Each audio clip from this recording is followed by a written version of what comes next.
You've heard the saying, the thrill of victory is built on the agony of defeat. And I think that's what we see in our lesson today. Victory came, but defeat came first. Let's open our Bibles to Joshua, of course, chapter 7.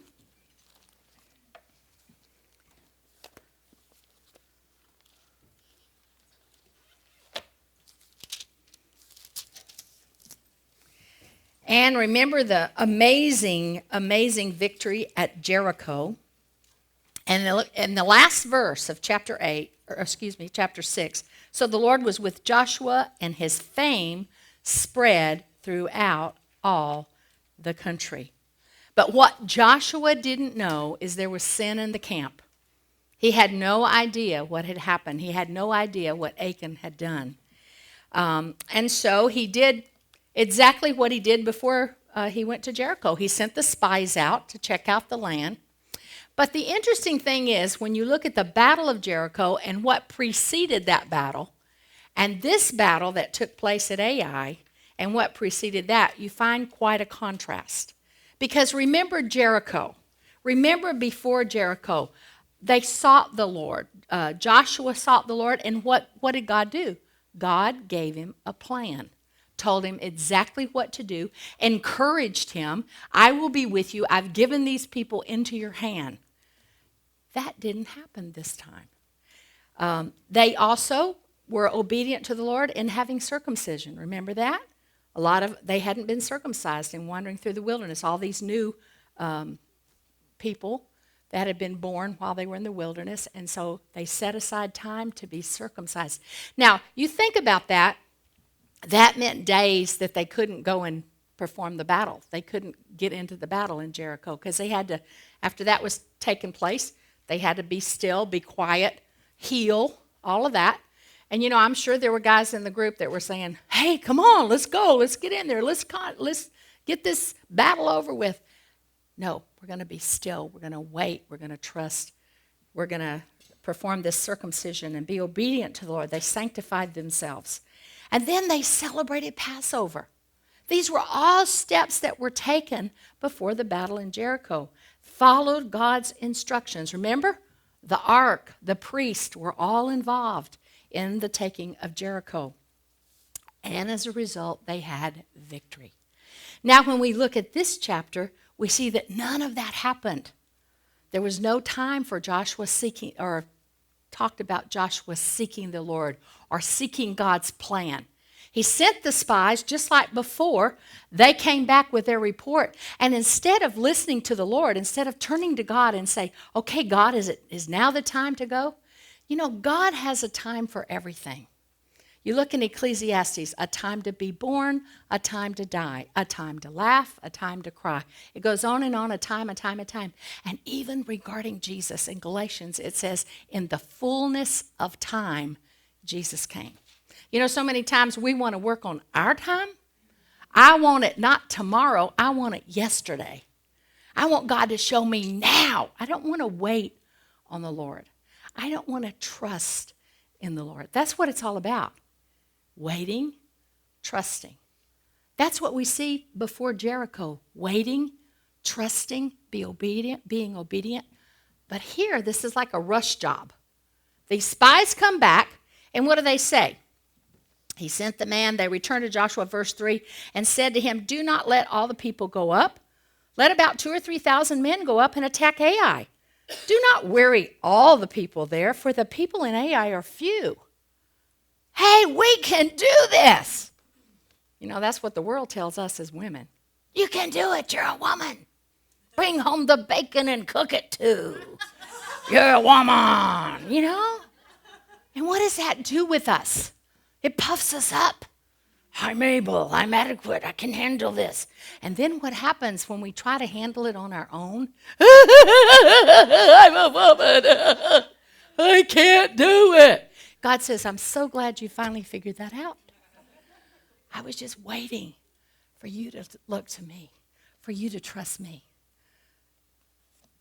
Joshua acted as if we can do it. We can handle it. And we don't have to send everybody. This is easy to take. You know, we like easy, don't we? Easy Street. Remember that song? Yeah, we like easy. It's a cinch. No thought of, oh God, is this what you want us to do? Is this the number of soldiers you want us to send? Is this your plan? You know, I love the Old Testament because as you go through it and you see all these different battles that were fought with David and different ones, God always has a very unique plan. One time he told him, he says, when you hear the rustle in the mulberry trees, that's when you're to attack. Or one time he said they needed water, and God provided this water, all these little ponds of water. And when the enemy looked at the water, they thought it was pools of blood. And they thought they were safe because their enemy had killed themselves. God has unique, amazing plans. But you know what? I believe he did it that way because he wanted that person fighting the battle to seek his face. God is not in a box. He doesn't always act the same. He doesn't always do the same things. That's why we need to seek him. We need to trust him. We need to say, okay, I know you did this in the past, but God, I'm going to trust you right now. What do you want to do now? Where do you want me to go now? Who do you want me to talk to now? I want to be led by your Spirit, not by my thinking. Because our thinking is messed up at times, isn't it? We need to have his plan. We need to know his voice. And so they thought they could take it without any problem. No seeking God, no getting God's plan, no ark, no priest. We're just going to go in and do it. And you know the result. What was the result? Okay, they went in. They took 3,000 to go in and strike Ai. It says, verse 4, so about 3,000 men went up there from the people, but they fled before the men of Ai. And the men of Ai struck down about 36 men. That's the grace of God. Do you realize 3,000 could have died that day? Oh my goodness, 36 men died, for they chased them before the gate as far as Shebarim and struck them down on the descent. Therefore, the hearts, now this is the result. When I don't seek God, when I try to do it myself, this is the result. Not good results. What does it say? The hearts of the people melted and became like water. Do you think they're going to want to go fight again? Oh, I ain't going to touch that with a 10-foot pole. Don't ask me to go fight. Look what happened. We were routed. They did us in. And can you imagine those 36 families mourning their loss? Defeat. What do we do with defeat? Because defeat happens in our lives too, doesn't it? I believe defeat in a lot of ways is good because it teaches us lessons. I remember one time my husband we were on staff at Calvary Chapel, Costa Mesa, and in the summertime, Chuck would put us in charge of family camps up at Twin Peaks. So we went up to the family camp, and I was with my husband and some of the older guys, the elders of the church. We were in this room together, and I had a great idea. And so I said in front of my husband, I said, hey, I've got this great idea. Let's do this. And I told him my idea. And my husband goes, no, no, it won't work. It's not good. Yes, it will. And then I proceeded to, in front of these men, to tell him why it would work and why are you so stubborn and why are you stuck in the mud and why won't you just go with the plan? And, ooh. I'll tell you what, I really overstepped my boundaries big time. And the sad thing was, or actually the good thing was, I did it in front of those people. I didn't just do it with me and my husband. You know, you can get away with things when it's just the two of you. But when it's in front of other people, I let go right in front of all these men. And when we got back to our room, my husband said, you know what? You totally disrespected me in there. You totally went against, you didn't go with the flow. You didn't trust the Lord. I was in my flesh because I wanted it. I'm woman. I want it. You know what I mean? We're like that, aren't we? We have our agenda. Well, that afternoon, all the family camp went to the water slide. I sat in my room and cried and cried. and cried. I was humiliated. I was mortified. I was so taken to the woodshed by God. He was just spanking me all over the place. And then I realized, you know what? And of course, your first reaction is, my husband, we want to blame somebody, don't we? And then as the Holy Spirit started convicting me, I saw my sin. At first, I wanted to leave and never see those people again because I was so embarrassed. You know what? Sometimes it's good for your flesh to be embarrassed. It's good because it teaches you a lesson you'll never forget. That's why 100 years later, I'm talking about it still, because I never forgot the lesson. So when my husband came back, I said, you know what? I know I need to go and apologize to these men. It was so humbling. I can't even tell you. So I went man by man. There were about 3 or 4. Went to each one apologizing. And they were all very gracious till I got to the last one. The others were like, that's okay. We all make mistakes. I know you were just excited. Da, da, da, da. But I go to the last guy. He was a Jewish man who had become a Christian. Scared me. And I said, oh, so-and-so, I'm just so sorry. I was so wrong, and da-da-da-da, and all that. And he goes, yeah, you were. You were really wrong. He gave me a lecture. So I was now not only spanked, I was beaten down. But you know what? I never forgot it. I never forgot the lesson that God taught me. Here we have Joshua. Victory, defeat. And what does Joshua do? Look at then Joshua, verse 6. Joshua tore his clothes, fell to the earth on his face before the ark of the Lord until evening. Interesting enough, before the ark of the Lord, what does that represent? That represents God himself, the presence of God. He and the elders of Israel, and they put dust on their heads. And Joshua said, alas, Lord God, why have you brought this people over the Jordan at all? Now, interesting, these 2 questions. Why have you brought these people over the Jordan? We should have stayed over there. We should never have even crossed over. They weren't saying that after the victory of Jericho, were they? No, it's after the defeat. Shoulda, woulda, coulda. Have you ever sung that song? Oh, I should have done this. I should have sang when I zagged. Woe is me. Garden of Eden. Remember? Remember when God spoke to Adam and Eve? What did Adam say? It was because of that darn woman you gave me. You gave me. It was her fault. What did the woman say? It was the serpent. Everybody, it's the blame game. Don't we always want to blame somebody else when we get confronted with our sin? It was his fault. It was her fault. It was my situation. I'm in my period. We've always got an excuse, a reason, a blame. Oh God, you should have just left us on the other side of the Jordan. Why did you even bring us over here? Oh, that we had been content and dwelt on the other side of the Jordan. And then he's number 2. Oh Lord, what shall I say when Israel turns its back before its enemies? This is embarrassing. We've been done in. What am I going to say? And we have pictures in the Bible of people that got embarrassed. We're embarrassed before others. You see, our first thought is, what is everybody going to think? That was my thought that day. What are these guys going to think of me? I wasn't worried about my husband. It's, what are they going to think of me? Me, myself, and I. That's where we go. And then the last question finally gets around to God. It says, for the Canaanites and all the inhabitants of the land will hear it and surround us and cut off our name from the earth. Then what will you do for your great name? You remember when Moses was in the wilderness with the people, and many times God was ready to do them in. He was ready to slay them all. And what was the thing Moses would bring up to God every time? Oh, but God, they're going to say, you brought the people out and now you've killed them. How's that going to look? He brought that up, and this is exactly what Joshua is saying. What will be said of God?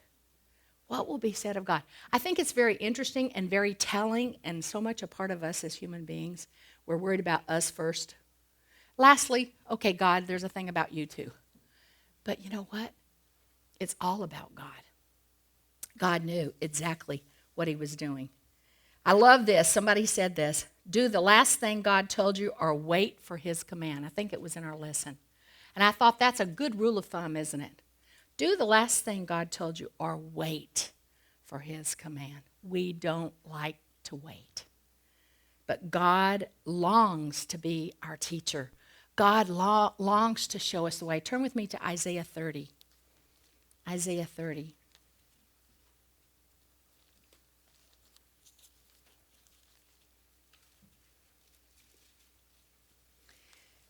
This is another time in the life of this nation. And God is speaking to them because they wanted to make an alliance with Egypt. And look at verse 15. For thus says the Lord God, the Holy One of Israel, in returning and rest you shall be saved. In quietness and confidence shall be your strength. Has he ever said that to you? Wait on me. Trust me. Lean not to your own understanding, but in all your ways acknowledge me, and I will direct your paths. Quietness, confidence, rest. You see, God has that Sabbath rest for his people. And that rest is saying, God, I choose as an act of my will to trust you. I can't see my hand in front of my face. I don't know what's next, but God, I choose to trust you. We were in a car accident several years ago. A big tire came off a big rig and hit our car, destroyed our car. It also, the first part of the tire hit my husband's door, and he was bracing the car to keep us from flipping over, and it hit his shoulder. He had had some pain in that shoulder before, some arthritis, but when it hit that shoulder, it has made it worse. Okay. So we petitioned the company, the trucking company. They were negligent in that tire being serviced, and they went bankrupt, so we couldn't get anything from them. And now we had to go to their insurance company. So we had a mediation the other day, and I was going just hoping. It's been 3.5 years. I was like, be done with this. And oh my goodness, they didn't even want to give enough money to cover his surgery that he now needs, medical bills that we've already incurred, all this kind of stuff. They were just being very, very ridiculous.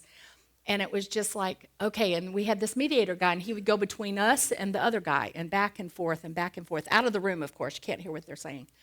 And guess what? Long story short, it's not over. They didn't come to a decision. And so now they're saying, okay, we're now going to have a trial in San Joaquin. It's going to be 2 hours, 2 years before we have the trial. And, that's their whole ploy. They want you to be worn down so you just take whatever. And I'm about at that point. But here's the thing. Who's my defender? God. God's my defender. I wanted the answer to be, okay, here's a check. That wasn't the answer.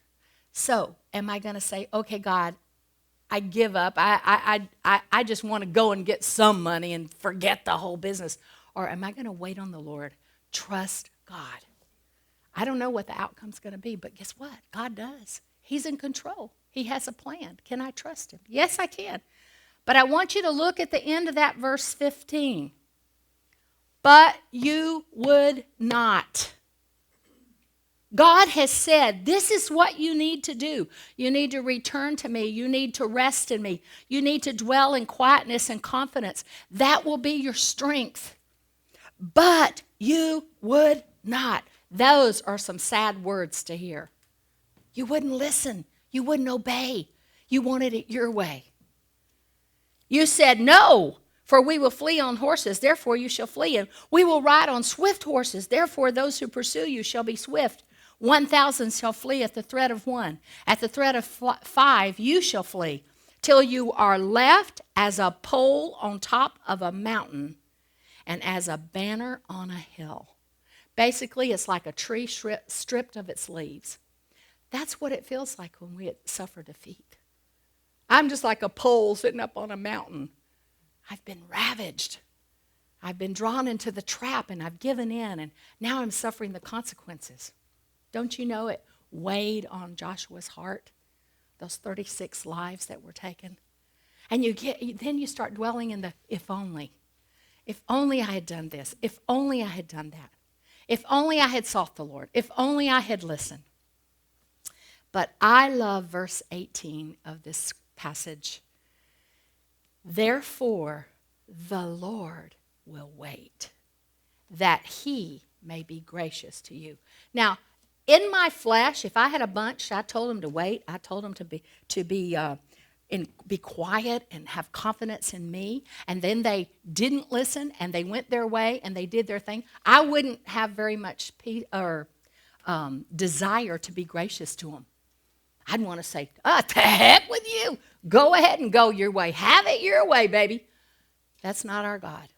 Isn't that awesome about our God? He didn't say that. He longs to be gracious to us. He longs for us to know him, to listen to him, to hear his voice, to follow his command, because he knows what will give us life. Everything he says in this Bible is for our good. It's not to be mean. It's not to be lording it over us. It's to say, I love you and I have abundant life for you. But so many times we choose not to listen. We choose to go our own way and do our own thing and then suffer the consequences for it. But I do think, I'm thankful God lets me suffer consequences sometimes.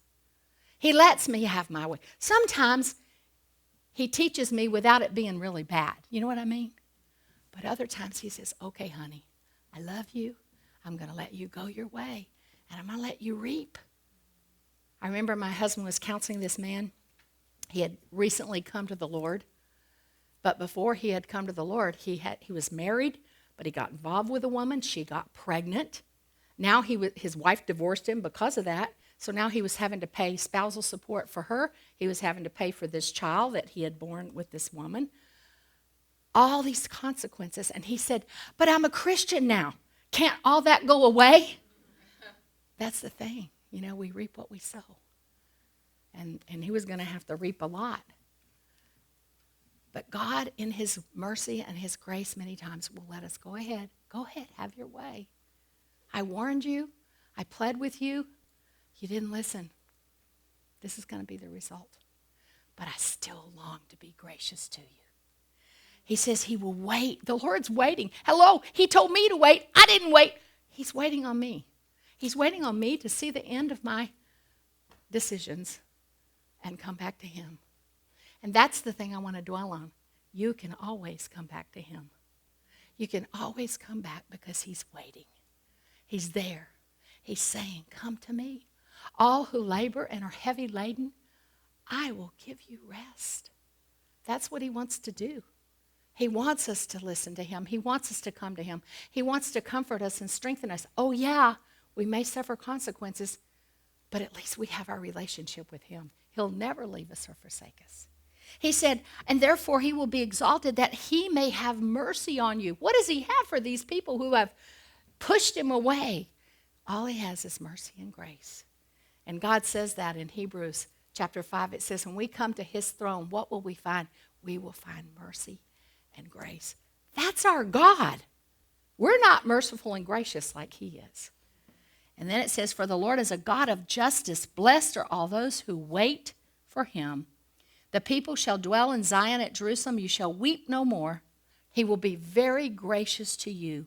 At the sound of your cry, when he hears it, he will answer you. That's our God. You know, if we've made somebody mad, they don't want to talk to us. Have you ever had that happen? Go away. I ain't going to talk to you. Bam. Not our God.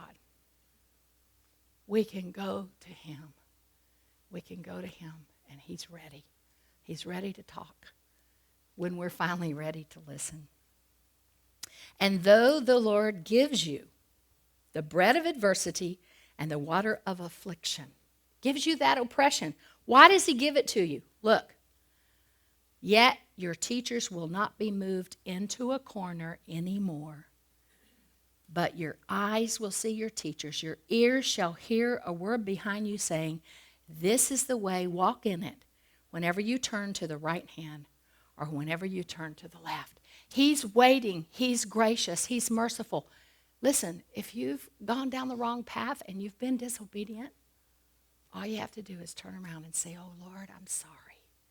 And he's there with open arms to receive you, to forgive you, and then to point you in the right direction. And that's exactly what happened to Joshua. He turned to the Lord in the defeat.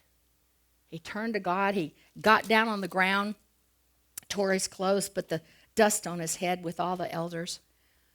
Now, what am I going to do? What am I going to do? Look at verse 10. So the Lord said to Joshua, get up. Why do you lie thus on your face? Israel has sinned, and they have transgressed. You know the story. Achan, the guy coveted all the booty from Jericho. He wanted the gold. He wanted the silver. He wanted the beautiful cloth. That's what he saw, and that's what he wanted. Now, Jericho, if you remember, this is the first big battle that was won. And God said, I don't want you to take any of the stuff from the battle, because this was the first fruits. This was give it unto the Lord. You know, God said that of the firstborn. You're to dedicate that firstborn to me. The first fruits of your crops, give to me. That's like giving back to the Lord. And then what will he do? He'll give back to you 100-fold. That's like our tithe. We give to the Lord. He gives back to us. He provides for us. That Jericho was God's place. That's why they were never able to build another city on top of the rubble of Jericho. All of it was God's, every bit. So what was Achan saying? He was saying, I'm going to partake of something that's God's. I want it. I want it real bad. So bad I'm willing to disobey what we were told. He took it, he hid it. Now, the thing is, God knows it all, doesn't he? He knew all about that stuff hidden in the dirt. Nobody else did. Joshua didn't, but God knew. And now God's going to tell the secret. Okay, here's what we do. We bring out the tribe. It was the tribe of Judah. Whose tribe was that? That was Jesus' tribe. That was the tribe he came from, the tribe of Judah. And then it started narrowing down. The tribe of Judah, the tribe of, or the family of Zarhites and Zabdi, the grandfather, and Carmi, his father, and Zerah, his great-grandfather. And finally it got down to Achan. And he was Achan. And you know his name meant trouble. The troubler would be troubled. And that's exactly what happened. We know what happened. I mean, it seems like a harsh thing, but you see, he was an example. This is where I don't want to go. This is what I don't want to do. He was an example of what not to do. And I guarantee you, the people got the information. They figured it out. This is what we don't want to do. Because not only did he pay, and ladies, that's us with our sin. We don't only pay for our sin. It affects everybody. It's like throwing a rock in the water. The ripple effect. We are seeing it right now in our country. We have allowed abortion. We have allowed prayer to be taken out of schools. We have allowed all these things. The homosexuality is so rampant. I don't know if you heard, but in Houston, Texas, they are requiring 5 pastors to give their sermons to them because the mayor of that city is a lesbian. And she says, you must give me your sermons lest you say anything against homosexuality. They're being scrutinized that way. This is scary in our country. I don't know what's going to happen down the road, but ladies, we're going to have to take a stand for our faith, a stand for our beliefs, because our nation has been a sinful nation. This Ebola, I don't know. This may be some of the judgment of God, because we know in the Old Testament when the people of Israel sinned, people of Judah sinned, what happened? When they were in the wilderness, plagues came. This could be the plague because of our sin. We know the enemies would come against Israel and Judah when they sinned, when they went after false gods. And certainly our country, as a country, has gone after false gods. You know, the gods of our country are the movie stars. We hold them so high. I was thinking about this the other day, you know, those programs after the news, they have, I don't know what, I can't remember the names of them, but those about movie stars, about their lives. Everybody wants to know about their lives. Isn't that sad? That's what our country is, just so focused on the trivia, on the stuff that doesn't make a matter. It doesn't amount to a hill of beans. Who cares? But you see, we majored on the minors instead of focusing on the Lord.